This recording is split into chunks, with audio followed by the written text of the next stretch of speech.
राधा वल्लभ लाल की, समस्त संत हरि भक्तन की, श्री वृंदावन धाम की, सद्गुरुदेव भगवान की। राधे राधे महाराज जी। महाराज जी, आपका एक द्वंद्वात्मक हृदय जल रहा है। कह रहे हैं कि एक बार किसी के प्रति इन्होंने झूठी गवाही दे दी जिसमें उनको धन की हानि हुई। अब मतलब वो मानसिक और शारीरिक समस्या में है, तो अभी बहुत अंदर से जलन हो रही है, तो क्या मदद के तौर पे? हाँ, जरूर कर दो, बहुत अच्छा रहेगा। आप थोड़ा अर्थ की व्यवस्था उनकी अगर सहयोग कर दे प्रगति या गुप्त रूप से, तो वो प्रायश्चित भी हो जाएगा और अच्छा भी रहेगा। अच्छा रहेगा, आप जरूर कर दीजिएगा। यश पटेल जी, बरेली से। राधे राधे महाराज जी। महाराज जी, जीभ से नाम जब चल रहा है लेकिन भीतर का भाव शून्य सा लग रहा है महाराज जी, एक यंत्र की भांति हो रहा है। ऐसे में हृदय की पुकार से कैसे महाराज जी नाम जप हो, इसके लिए क्या करें? पहले नाम जप में ही दृष्टि रखिए। नाम जप पहले वैखरी से होता है। ये जो बाहरी वाणी है इसे वैखरी कहते हैं। फिर उपांश से होता है, ओठ बंद करके भगवत नाम का उच्चारण करते हुए जिह्वा से, साथ में ध्यान करते हुए। फिर मानसिक होता है, संपूर्णतया एकाग्र ध्यान युक्त होकर मन से अपने आप चल रहा है। इसके लिए सातु दीर्घ काल निरंतर सत्कार सेवितो दृढ़ भूमि, उस मंत्र को, उस नाम को सातु दीर्घ काल, बहुत लंबे समय तक निरंतर निरंतर सत्कार श्रद्धा आदर के साथ यदि जप किया जाए तो दृढ़ भूमि, फिर निरंतर भजन होने लगता है, फिर प्रेम में भजन होने लगता है। पहले वाचिक जप से अनर्थ की निवृत्ति होती है। जितना हमने पाप किया है अनेक जन्मों का, वो सब भस्म होता है। तब तक साधक को आनंद की अनुभूति नहीं होती। कभी हृदय जलता है, कभी सतोगुण आया तो थोड़ा सुख शांति का अनुभव होता है, कभी रजोगुण आया तो कामादि दोषों का प्रादुर्भाव हो जाता है, कभी तमोगुण आया तो निद्रा आलस्य प्रमाद गुणातीत स्थिति थोड़ी प्राप्त होती है। नाम जप करते करते जब मानसिक जब प्रारंभ होता है निरंतर, तब वो गुणातीत स्थिति को प्राप्त होता है। यह लब्ध्वा अपमान सिद्धो भवति, अमृतो भवति, तृप्तो भवति। वो सिद्ध हो जाता है, वो अमृत पद का अधिकारी हो जाता है, वो तृप्त हो जाता है। न सोचति न कांक्षति, कोई चाह नहीं, कोई सोच नहीं, लगे रहो। अब आज अभी थोड़े दिनों से भजन में लगे हो आप, सिद्धावस्था की बात चाहो तो कैसे प्राप्त होगा? सातु दीर्घ काल, लंबे समय तक अभ्यास करो। वाचिक से मानसिक में तक पहुंचना है हमारी स्थिति। बिल्कुल रत रहो, चाहे आनंद मिले ना मिले, सुख मिले ना मिले, लाभ मिले ना मिले, श्रद्धा बने ना बने, मुझे भजन करना है। ऐसे दृढ़ भाव से भजन करो तो बात बन जाएगी। कमल जुनेजा जी, दिल्ली से। राधे राधे महाराज जी। महाराज जी, भगवान शिव ने कहा है कि उमा कहूँ मैं अनुभव अपना, सत्य हरि भजन जगत सब सपना। किंतु महाराज जी, हमें तो ये जगत अपना सा लगता है और सपना नहीं। महाराज जी, ऐसे में कैसे अनुभव हो कि तो जब स्वप्निक पुरुष हो तो स्वप्न तो सत्य लगेगा ही। स्वप्न में किसी को स्वप्न झूठा लगता है क्या? स्वप्न में किसी को स्वप्न झूठा लगता है क्या? नहीं। जब वो जगता है तब उसे स्वप्न लगता है, ना कि स्वप्न के समय। स्वप्न के समय तो सत्य लग रहा है। जो सपने सिर काटे कोई, बिन जागे दुख दूर न होई। तो जब तक तुम जगोगे नहीं, जगने का मतलब है अपने स्वरूप का बोध या भगवान से प्रेम। जेहि जाने जग जाए हेराई, जथा स्वप्न भ्रम।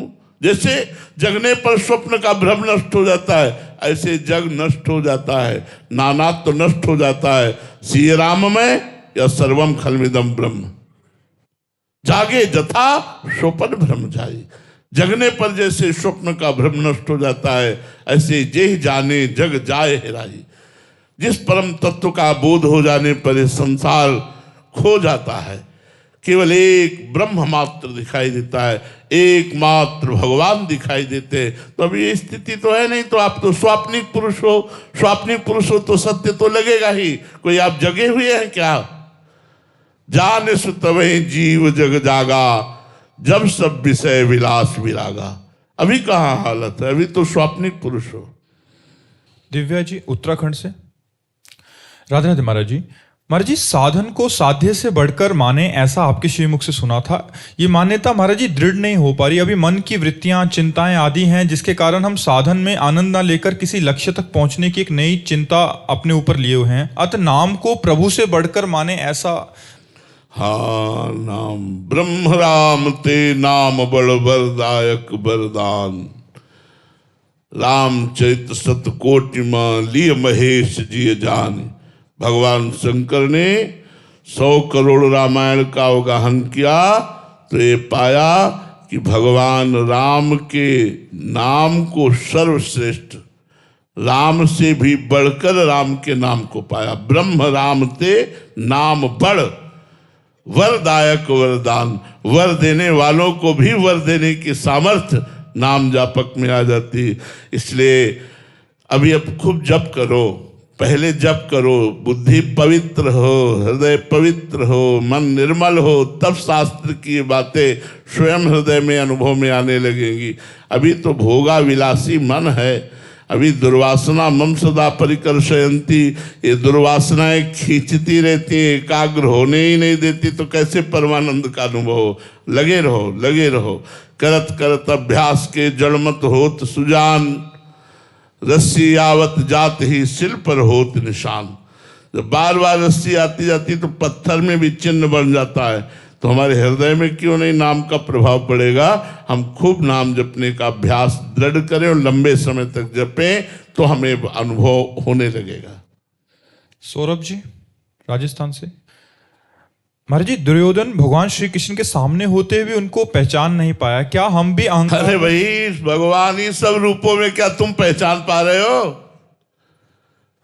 जड़ चेतन जग जीव जत सकल राम मैं जानी। सब रूपों में मेरा प्रभु विराजमान, सिया राम मैं सब जग जानी। कहाँ मैं जान रहा हूं कि मेरे सिया राम है, राधे श्याम है? मैं देख रहा हूं स्त्री है, पुरुष है, मैं देख रहा हूं अच्छा है, बुरा है, जड़ है, चैतन्य है, महात्मा है, दुरात्मा है, लेकिन एक ही परमात्मा। ये कहाँ देख पा रहा हूं? विद्या विनय संपन्ने ब्राह्मणे गविहस्तनी स्वनी चौसुपाके चा पंडिता समदर्शिना। वही परमात्मा एको हम बहुत श्यामा, बहुत रूपों में विराजमान है। कहाँ देख पा रहे हैं? हमारे देखने की दृष्टि नहीं। और जब दृष्टि आई तो नामदेव जी ने कुत्ते में भगवान को देख लिया, कुत्ते में भगवान को प्रकट कर लिया। देखने की दृष्टि गुरु से प्राप्त होती है। जो नाम मंत्र मिलता है, खूब जप करो, हृदय के ज्ञान नेत्र खुल जाएंगे तो अपने आप सब तत्वबोध हो जाएगा। सर्वत्र भगवान विराजमान, सर्वत्र वही हैं, उनके सिवा कुछ नहीं। जब सृष्टि नहीं थी तो केवल मैं था, जब सृष्टि नहीं रहेगी तो केवल मैं रहूंगा। तो बीच में केवल मैं ही मैं हूं, दूसरा कोई है नहीं। काम समझ पा रहे? कहाँ समझ पा रहे? यो माम पश्यति सर्वत्र सर्वम तमय पश्यति तस्याहम न प्रणश्यामि सच में न प्रणश्यति। जो सर्वत्र मुझको देखता है और सबको मेरे में देखता है, वो मेरे से कभी एक क्षण अलग नहीं होता, मैं उससे कभी एक क्षण अलग नहीं होता। कहाँ हमारी स्थिति है? इसलिए भजन करो, पहले भजन करो। भजन बिना कुछ बात नहीं बनेगी। खूब डट के भजन करो। मयंक सिंह जी मध्य प्रदेश से। राधे राधे महाराज जी। महाराज जी, आपके श्रीमुख से 2 बातें सुनी हैं। संतों के प्रति किया गया मानसिक पाप भी दंड देता है। महाराज जी, ये मन इतना मलिन है कि गुरु एवं इष्ट के प्रति भी गलत भावना करवा देता है। महाराज जी, जबकि मैं हृदय से ऐसा नहीं चाहता कि मेरे मन में इष्ट या गुरु के प्रति या संतों के प्रति गलत बात आए, बट फिर भी जब मन में आता है तो मुझे लगता है, डर लगता है। अपनी माँ के प्रति गलत भाव आएगा? आएगा? नहीं आएगा ना, कभी नहीं आएगा ना। तो क्या माँ से बढ़कर गुरुदेव नहीं है? गुरुदेव को पराया समझा? गुरुदेव तभी तो कह रहे संतों से प्यार का नाटक होता है, संतों से प्यार नहीं होता। इसलिए दोष दर्शन, इसलिए दुनिया के प्रपंच की बातें होती। यदि संत सदगुरुदेव से प्यार करे तो अपने माँ बाप जैसा तो प्यार कर ले यार। कोई माँ बाप जैसा अपने गुरुदेव से प्यार कर ले। मेरे गुरुदेव गुरुदेव हैं, बस केवल गुरुदेव हैं। इतनी श्रद्धा अगर कर लोगे तो भगवत प्राप्ति हो जाएगी। गुरु पर दोष दर्शन, संतों पर दोष दर्शन, क्या एक कदम भी नहीं चल सकते, पूरा जीवन चल करके मर के आ रहे हैं, और उनमें क्या दोष दर्शन देखोगे तुम? एक कदम भी नहीं चल सकते जिस मार्ग में, उसमें उन्होंने मरा है, अपने मन को मारा, अपने तन को मारा, अपने अहंकार को मारा, अपने जीवन को मिटा दिया। तुम क्या उन पे दोष दर्शन करोगे? क्या दर्शन करोगे? अरे अपने यहाँ दोष दर्शन को सुधार लो तो तुम्हारा कल्याण हो जाएगा, वहां कुछ बिगड़ने वाला नहीं। इसलिए हम तुमको उदाहरण दिया, जैसे अपनी माँ से प्यार करते हैं ऐसे अपने गुरुदेव से प्यार करते हैं। मेरे गुरुदेव हैं, बस कैसे हैं ये मुझे मतलब नहीं, मेरे गुरुदेव हैं, बस मेरे गुरुदेव हैं, मेरे प्रीतम हैं, मेरे प्राणनाथ हैं, मेरे स्वामी हैं। ये भाव लाओ तब तो बात बनेगी, नहीं तो ये ऐसे ही मन नचा करके माया में फेंक देगा। ओम प्रकाश जी नागपुर से। राधे राधे महाराज जी। महाराज जी, गुरु की डांट और कृपा में क्या अंतर और कैसे? वही कृपा है, गुरु की डांट ही कृपा है, गुरु की कृपा है। गुरु का दुलार दया है और गुरु की डांट कृपा है। दया से बढ़कर के कृपा होती है। दया तो द्रवित होकर करते हैं, लेकिन कृपा स्वतंत्र होकर करते हैं। जब जान लेते हैं कि मेरा शिष्य मेरा पक्का है, तब वो कसौटी पर कसते हुए उसे गाली दें या उसे तिरस्कार करें, उसको दंड दें या कुछ भी, वो उन्हीं का होता है। ये कृपा होती है। जब कोई संत महात्मा अपने को डांटे तो नाच पड़ना चाहिए कि आज भगवान हम पर विशेष कृपा किए, इन संत ने आज मुझे अपना माना इसलिए डांटा। ऐसे संत नहीं डांटते, ऐसे तो गाली भी दो तो संत सुन के चले जाएंगे।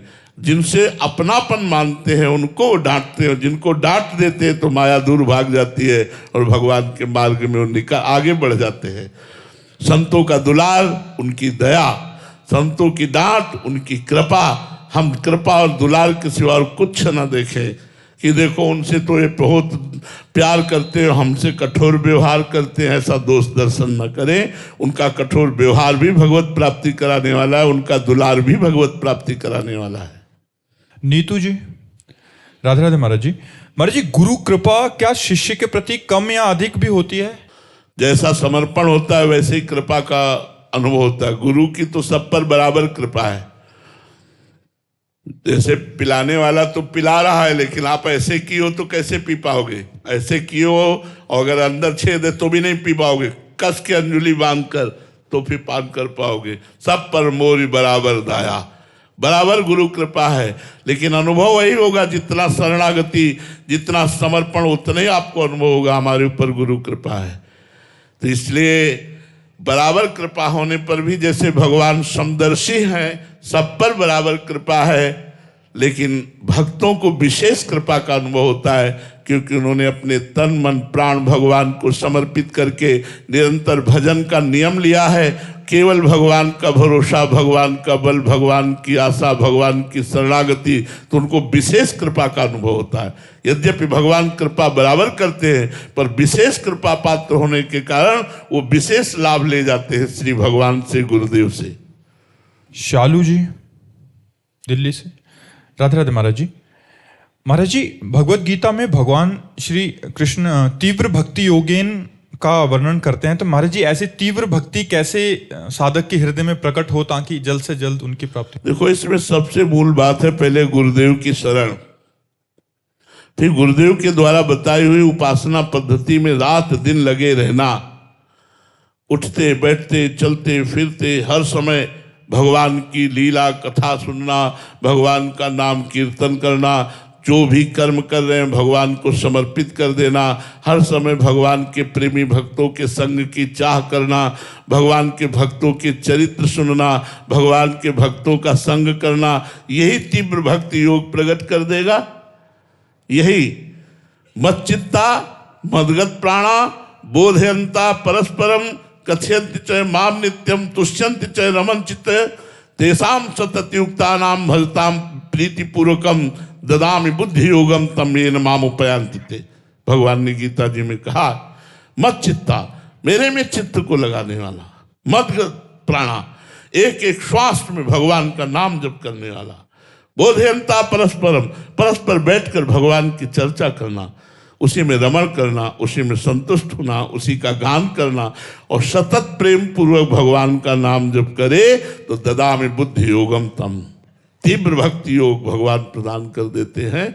बुद्धि योग प्रदान, जब बुद्धि भगवान में स्थित हो गई तो वही तीव्र, वही अनन्य है, वही निर्भरा भक्ति है, वही अविचल भक्ति है, जहाँ बुद्धि भगवान में स्थित हो गई। मोहित अवस्थी जी, राधे राधे महाराज जी। महाराज जी, सुंदरकांड की एक पंक्ति है, प्रणत पाल रघुनायक सिंधु खगारी, गए शरण प्रभु राखी है तब अपराध विसारी। महाराज जी, इन पंक्ति में के अनुसार भगवान की शरण में आए व्यक्ति के भगवान अपराध भूल जाते हैं। तो महाराज जी, सच्ची शरणागति महाराज जी क्या होती है और उसको अपने जीवन में कैसे उतारें? हाँ, पहले जबान से नाम जप करो, थोड़ी थोड़ी देर में कहते रहो, हे नाथ मैं आपकी शरण में हूं। फिर शरीर से जितने कर्म करो भगवान को समर्पित कर दो। हे भगवान, इसमें जो त्रुटि हो मुझे बुद्धि प्रदान करो कि मैं गलत कर्म ना करूं। फिर मन से भगवान का चिंतन करना प्रारंभ करो, भगवान की लीलाओं का, भगवान की सेवा का। घर में ठाकुर जी विराजमान करो, अपने आप शुद्ध शरणागति तन मन वचन से हो गई तो आप देखोगे आपका हृदय आनंद से भर जाएगा। शरणागति बहुत जोर की भक्ति है। पहले भगवान की लीला कथा खूब सुनो, खूब गाओ, भक्तों का संग करो, नाम जप करो, इसी से बात बनेगी। मृदु भरवाल जी हिमाचल से, राधे राधे महाराज जी। महाराज जी, गृहस्थ में रहकर सभी नियमों का पालन करते हुए क्या मैं विरक्त भाव से रह सकते हैं हम? आपका परिवार यदि अपने कार्यभार को संभालने लायक हो गया है तो आप अपना भार समर्पित करके विरक्त हो सकते हैं। वहीं रहते हुए विरक्त भाव से रह सकते हैं अंदर से? ऐसा भी कर सकते हैं, ऐसा भी कर सकते हैं। अंदर से विरक्त भाव से रहना तो और अच्छी बात है। इसके क्या लक्षण है कि हमारे अंदर विरक्ति का भाव आ रहा है? इसके क्या लक्षण है महाराज? जैसे हम किसी के घर में जाएं और महीना भर रुके तो कैसे रुकेंगे? केवल भिक्षा से मतलब, अपने भजन से मतलब। घर में कलह हो रही या क्या हो रहा है हमें कोई मतलब नहीं, हानि हो रही है लाभ हो रहा है हमें कोई मतलब नहीं, जी रहा है मर रहा है हमें कोई मतलब नहीं। हम वहाँ 1 महीना के लिए रुके हैं, भोजन मिल गया, बस रात दिन भजन में लगे।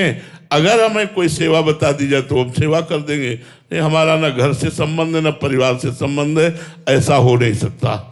इसीलिए विरक्त होकर के धाम आदि का वास किया जाता है, इसीलिए फिर घर परिवार छोड़ा जाता है, क्योंकि ऐसा विरक्त घर में नहीं रह सकता। तो कैसे रहे महाराज जी घर में? हाँ, घर में फिर हो, सबको भगवान का स्वरूप समझो, नाम जप करो, सेवा करो, समता धारण करो, शास्त्रों का स्वाध्याय करो, और महीना 2 महीना घर के बाहर रहो। हरिद्वार है, काशी है, वृंदावन है, जहां तुम्हारी रुचि हो, महीना 2 महीना ऐसे गृहस्थ को घर के बाहर रहना चाहिए, तब विरक्ति सीखेगा। 1-2 महीने अलग रह करके देखो, तब तुम्हें पता चलेगा मन की दशा क्या होती विरक्तों की।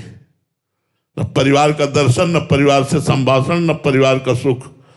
फिर देखो क्या होता है विरक्ति। कलह हो जाएगी घर में। हाँ, तो फिर विरक्ति कोई खिलवाड़ है? पूरा जीवन विरक्ति से निर्वाह करना है? ऐसे साधु महात्माओं को ऐसे खिलवाड़ समझते हैं क्या? बहुत बड़ा जीवन होता है, बहुत बड़ी तपस्या होती, बहुत बड़ा कष्ट सहना पड़ता है, तब जाकर के वो अपने मार्ग पर सफल हो पाते हैं। कुछ समय तक ऐसा विरक्त भाव लाने के लिए रहना चाहिए, किसी से कोई संबंध नहीं, केवल भगवान का चिंतन भिक्षा मांग कर पा लिया, एकांत सेवन, तब विरक्ति पुष्ट होती है। ऐसे विरक्ति पुष्ट थोड़ी होती है, लगता है हम विरक्त हैं लेकिन वो पुष्ट नहीं होती। नाती लड़का पनाती और घर परिवार इसी में आसक्ति बनी रहती है। नमोकार जैन जी जयपुर से, राधे राधे महाराज जी। महाराज जी, भक्ति शिरोमणि मीराबाई अपने पदों में वर्णन कर रहे हैं कि जो मैं इतना जानती, प्रीत किए दुख होए, नगर ढिंडोरा पीटती अजी प्रीत न करियो कोई। महाराज जी, इसमें कौन से दुख का वर्णन? जो ब्रह्मा को भी सुख नहीं है उस दुख का वर्णन है। मीरा जी उस दुख का वर्णन कर रहे जो ब्रह्मा को सुख नहीं है, वो इस दुख में सुख है। अपने प्यारे के चिंतन में हृदय में जो पीड़ा होती है, उस बात को मीरा जी कह रहे हैं।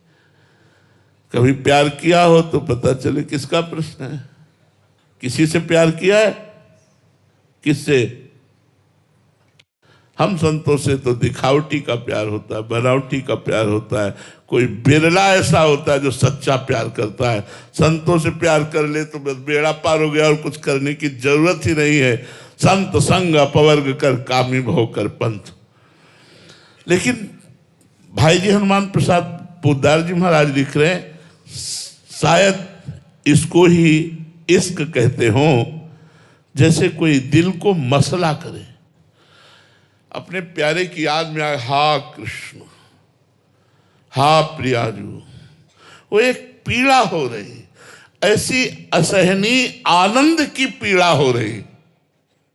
शब्द समझना, असहनीय आनंद की पीड़ा। तो कहती जो मैं ऐसा जानती प्रीत किए दुख होए, नगर ढिंढोरा पीटती अजी प्रीत न करियो कोई। तुमसे कह दे अब छोड़ दो तो कहती अब तो बेल फैल गई। कहते छोड़ दो, यदि अब जान गई हो कि गिरधर के प्यार में दुख का अनुभव होता, आप छोड़ दो। तो बोले अब तो बेल फैल गई, जाले सब कोई, मेरे तो गिरधर गोपाल दूसरा लोग। ये प्रेम की भाषा है, दुख नहीं होता भाई। वो आनंद असहनीय, असहनीय आनंद की पीड़ा को मीरा जी कह रही, जो मैं ऐसा जानती प्रीत के दुख हो। श्री कृष्ण से प्रेम करने से दुख होता है? अरे श्री कृष्ण के प्रेमी को देख ले तो आनंद में मगन हो जाए, फिर श्री कृष्ण का आनंद प्राप्त किए हुए प्रेमी को सुख दुख स्पर्श ही नहीं कर सकते। वो परमानंद की स्थिति में होता है। आनंद की असहनीय स्थिति मीरा जी की है। तब कहती सहा नहीं जा रहा, प्रेम ऐसा उफान कर रहा है कि अब सहा नहीं जा रहा, अब सहा नहीं जा रहा, जिया नहीं जा रहा। उस स्थिति का वर्णन करे, जो मैं ऐसा जानती प्रीत किए दुख होए, नगर ढिंढोरा पीटती यदि प्रीत न करियो कोई। कोई डरो मत कि उसमें दुख है, दुख नहीं, असहनीय आनंद। हमारा दिल एक सीमा तक आनंद को सह सकता है क्योंकि प्राकृतिक है, पर जब चिदानंद आनंद की बाढ़ आती है तब या तो फेल हो जाएगा और या तो दशा बदल जाएगी, अवधूत स्थिति को प्राप्त हो जाएगा, उन्मत्त हो जाएगा, उसकी दशा बदल जाएगी। ये तो बहुत थोड़े आनंद के लिए बना हुआ है। ये जो बोर्ड है, पूरे ट्रांसफार्मर की बिजली झोंक दो तो फूक नहीं जाएगा बोर्ड तुम्हारा, और बिजली के हाउस पावर से जोड़ दो तो छू एकदम। तो हाउस पावर श्री कृष्ण प्रेम का है, प्रेम समुद्र है। हमारा हृदय तो बहुत छोटा बोर्ड है, थोड़ा सा माता पिता भाई बंधु पत्नी मित्र यार, इनके प्रेम को थोड़ा सा स्वाद लेने वाला है। परमात्मा के प्रेम के आनंद की जब उमंग आती है तो असहनीय हो जाती है। उसी असहनीय पीड़ा को मीरा जी वर्णन कर रही है। कोई दुख नहीं है, ब्रह्मा को भी वो सुख नहीं है जो मीरा जी को सुख है। वो परमेष्टि पद में सुख नहीं है जो मीरा जी को सुख में दुख का अनुभव हो रहा है। वो पीड़ा है आनंद की, वो ऐसी नहीं है।